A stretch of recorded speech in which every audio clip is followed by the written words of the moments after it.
The great stuff here. I mean, if you had a notice of default filed against you 2009 or 2010, you can go to independentforeclosurereview.com, potentially get your piece, basically, of this multi-billion-dollar settlement. If that's too hard for you, if that doesn't make sense, just call the helpline. We'll walk you through it.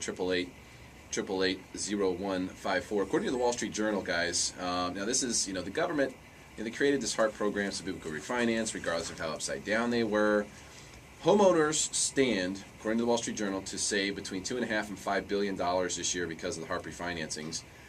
But the Journal is also reporting that the administration is upset with the banks, who are reportedly charging an average of 0.5% more than market rates for these refinancings.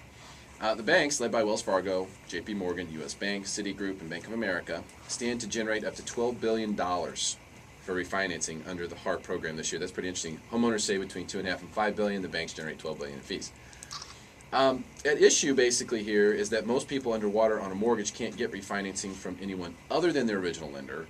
And that's kind of the issue. It's like a refinance monopoly, and so the banks are taking advantage of it potentially here. A lot of opinions flying around online about this, Mike. Where do you say? Do you think it's fair for the banks to charge money for the uptick here in order to refinance people who are underwater?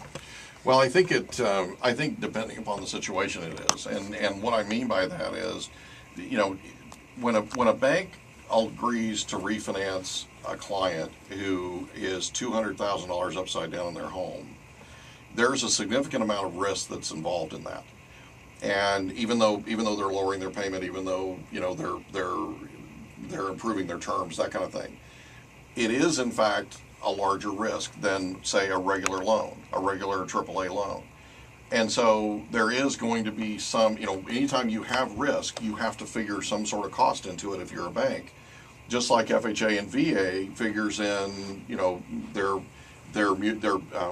mortgage insurance, that kind of thing, the VA funding fee, that kind of deal. Sure. That helps to create money or reserves, if you will, for any loans that default. Aren't they already at risk for that money, though, because they already have the asset? They're already upside down. That's a great argument. That's a great argument. But I'll tell you this: they get a chance to better their position.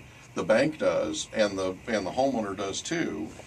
But it is a risk. I mean, if a bank lends money to somebody who's upside down in their mortgage, and it'd be interesting to find out what the government is doing in terms of subsidizing this. If the government is in fact subsidizing these lenders and the lenders are charging more money on top of it, that could be a major problem. Okay. If we knew what the details were in terms of what the subsidies are, if the subsidies are such that they would break even or they would make some money and they're making money on top of that I would have a problem with. JJ, do you know the details on that? Well, that's all back-end stuff. It's all, I really don't. I mean, it's, yeah. servicing fees and things like that. And I'm sure, there's probably more money in it than we think about or we know about.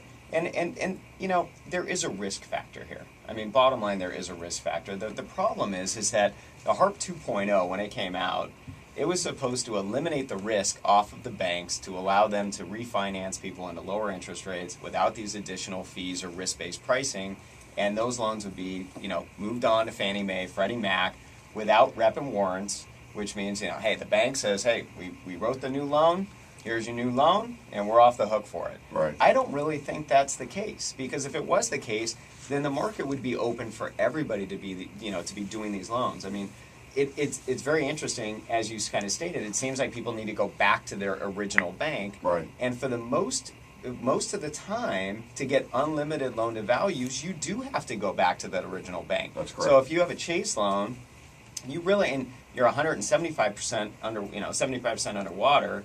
You really do have to go back to Chase because I can't help you. If you're a Fannie Mae loan and we're under 125 loan to value, I can help you.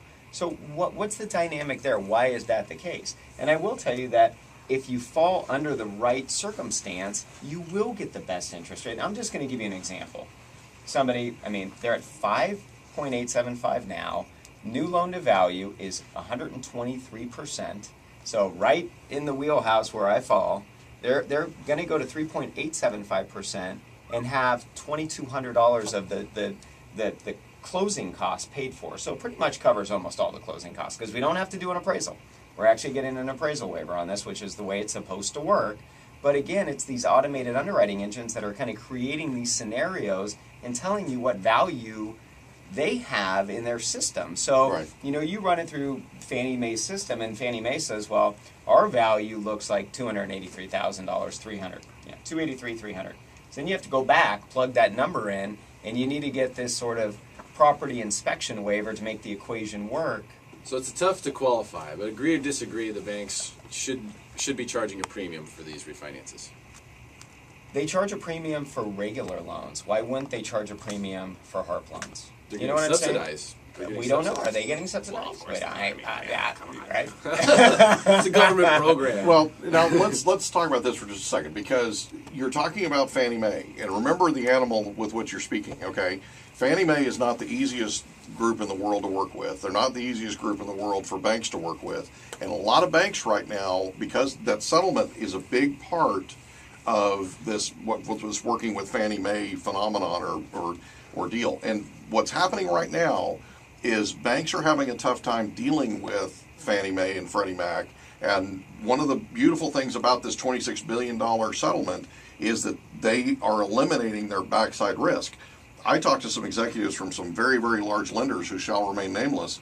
Fannie Mae was coming back to them with repurchases from 2004, 2005, 2006, because there was a page missing from one of the 3 months of bank statements. And they were coming back and asking them for a repurchase. So Fannie Mae is kind of at fault here too. So we don't want to make it sound like Fannie Mae is without fault. They might be charging the banks a premium that the banks have to pass on to the borrowers. We don't have all those details.